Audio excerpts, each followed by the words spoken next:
Il y a certains personnages qui méritent une vidéo à part entière tellement ils nous ont fait frissonner lors de notre lecture de certains mangas et le visionnage de certains animes. Ils ne méritent pas qu'on se contente seulement de dire dans une critique « J'aime ce personnage, c'est mon personnage préféré », mais sans trop s'étaler plus que ça. Voilà pourquoi j'ai décidé de lancer une nouvelle série de vidéos qui leur sera entièrement consacrée avec les Ota persos. Celle-ci me servira donc à mettre en lumière des personnages que j'adore, des coups de cœur, des persos que j'estime bien écrits, et bien entendu, j'essaierai toujours de faire au mieux et de mon possible pour garder un minimum d'objectivité, le tout en développant mes propos. Donc voilà, aujourd'hui on s'attaque à Trafalgar Law de One Piece, à qui j'espère rendre bien hommage pour ce premier épisode, donc sans plus attendre, je vous donne rendez-vous après l'intro.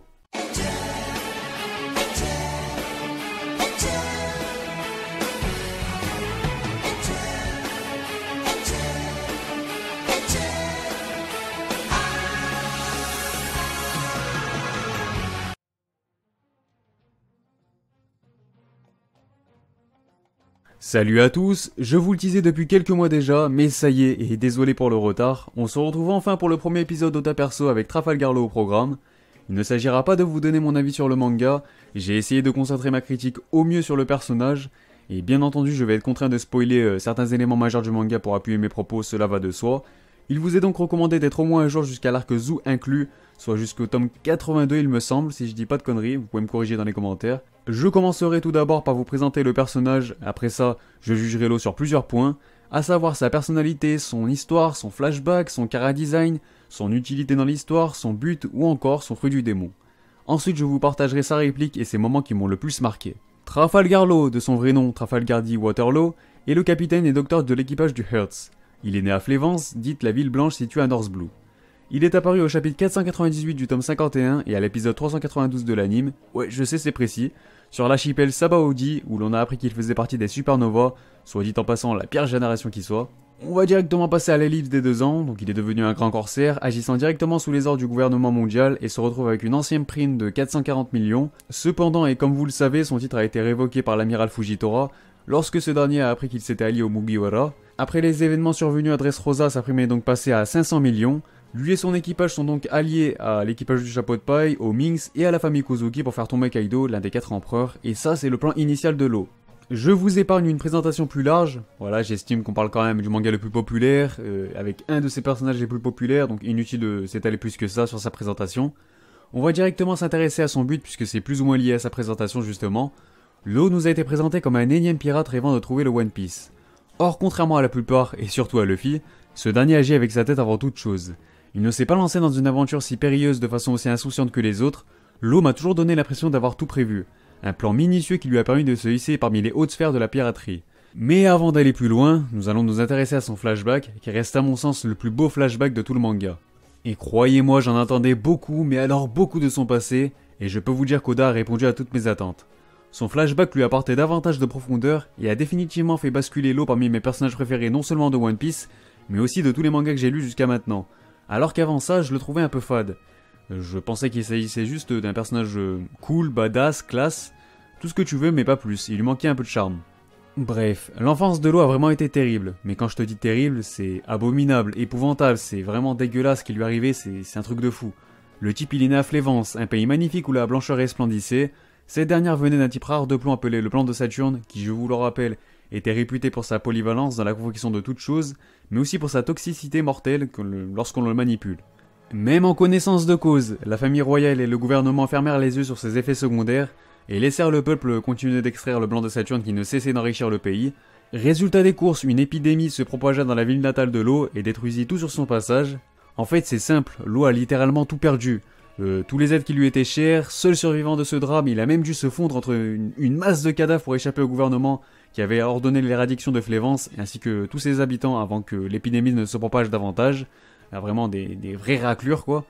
Étant condamné à mourir de cette maladie et ne lui restant plus que quelques années à vivre, l'eau décida de rejoindre les rangs de Doflamingo afin de tuer le plus de personnes possible dans le but d'apaiser sa haine contre l'homme. Ah ouais mais le type il avait la haine, après avoir été traité comme de la merde et avoir tout perdu, il était dégoûté de la vie et on peut le comprendre. En revanche, bien que cette partie de son enfance m'ait bien plu et quand même assez touché, j'estime que ce n'est pas la partie la plus intéressante de son flashback.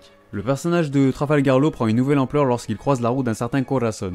Alors je ne vais pas trop m'étaler sur ce dernier, ce sera très certainement le deuxième personnage de One Piece que j'aborderai, tant je le trouve excellent à tous les niveaux. mais je suis tout de même contraint de le mentionner dans l'histoire de Law, car Corazon reste clairement son mentor. C'est simple, Law n'avait plus rien, Corazon lui a tout redonné. Du moins c'est tout comme. Il lui a dans un premier temps sauvé la vie au détriment de la sienne, et là encore c'était sublime. Les pleurs et la détresse de Law furent réduits au silence, condamné encore une fois à souffrir dans son coin. Cora lui aura tout de même donné un nouveau but, mais aussi la force d'aller de l'avant, et ça reste l'essentiel. Et je me dois de vous repartager cette phrase mythique de Corazon qui me fait toujours autant frissonner.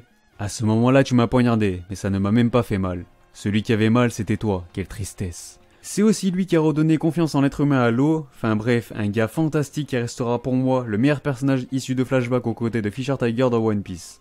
Forcément ce flashback devient encore plus magnifique quand on voit Law venger Corazon en provoquant la chute de Doflamingo aux côtés de Luffy. Je ne pense pas que l'idée de trouver le One Piece obsède tant que ça Trafalgar, mais au moins, on sait qu'il s'agit d'un personnage qui agit avec intelligence. Le type il a quand même accompli sa vengeance tout en avançant dans le nouveau monde en même temps. Que demander de plus? On parle quand même du perso qui a un plan pour faire tomber Kaido, un putain d'empereur. Oui, c'est Luffy qui fait des exploits et qui continuera d'en faire, mais j'estime que Law a tout autant de mérite dans le succès de leur alliance. Alors pour résumer le type, il rejoint les Shichibukai pour ne plus avoir le gouvernement et la marine dans ses pattes. Ça lui permet de prendre le contrôle de Punk Hazard et de brûler une carte à Joker. Il s'allie ensuite à Luffy pour non seulement faire tomber Don Quichotte, mais aussi pour brûler une carte à Kaido, tout en accomplissant sa vengeance au passage. Ce gars a tout compris, putain. Au-delà de son intelligence et le fait qu'il soit un fin stratège, j'apprécie aussi le fait qu'il ne parle pas pour rien dire. Quand il l'ouvre, généralement, il nous apporte souvent de nouvelles informations et cela fait avancer les choses. Puis maintenant que j'ai parlé de son fond, il est temps d'activer le mode gros fanboy et regardez-moi ce Chara Design. Qui peut oser dire qu'il n'a pas de flow? Que ce soit post ou pré-ellipse, je trouve qu'il a un flow monstrueux, mais voilà, il n'y en a pas deux comme lui quoi. Ajoutez à cela son fruit du démon cheaté, mais surtout très original, c'est l'incarnation même de toute la créativité et l'inventivité d'Eiichiro Oda.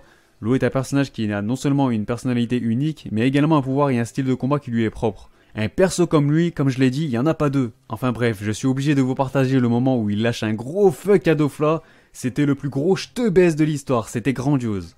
Le moment où il met Smoker et toute sa clique dans sa poche était aussi fantastique, et étant fan de Smoker, je vous cache pas que Law m'a fait encore plus forte impression pour le coup. Sans oublier le moment où il one-shot Vergo, putain mais quelle classe, et encore une fois quand tu prends en compte son passé, putain ça rend le truc encore plus magnifique. Puis pour mettre fin à cette vidéo, on va conclure sur l'une des répliques les plus cultes du manga. Un jour le dit provoquera un raz-de-marée en ce monde, putain mais. Law s'adressant à Doflamingo, tout un symbole et un message fort pour l'histoire. Bien entendu, comme je l'ai déjà dit, tout cela reste très subjectif, je vous partage juste ma vision du bon personnage et en quoi Trafalgar Law en est un, donc je serais curieux d'avoir l'avis de ceux qui trouvent Law surcoté. Pour moi, il répond à toutes mes attentes. Le type, il a un bon chara design, il a un bon fond, un bon passé, une personnalité propre. Il a son utilité dans l'histoire, je rappelle quand même qu'il a sauvé Luffy aussi. Je suis également conscient qu'il y a d'autres persos, peut-être plus intéressants que Law à aborder dans One Piece, mais je tenais à lancer ce concept sur mon personnage favori. En tout cas, n'hésitez pas à me faire part à votre tour de votre personnage préféré de One Piece et à me dire ce que vous avez pensé de ce premier épisode. Pour le prochain, je compte mettre en place un sondage sur Twitter. Vous aurez le choix entre Griffith de Berserk, Yoshikage Kira de Jojo ou Isabella de The Promised Neverland pour un épisode spécial antagoniste. Enfin bref, vous savez ce qu'il vous reste à faire si la vidéo vous a plu. Sur ce, portez-vous bien et quant à moi je vous dis, on se reverra.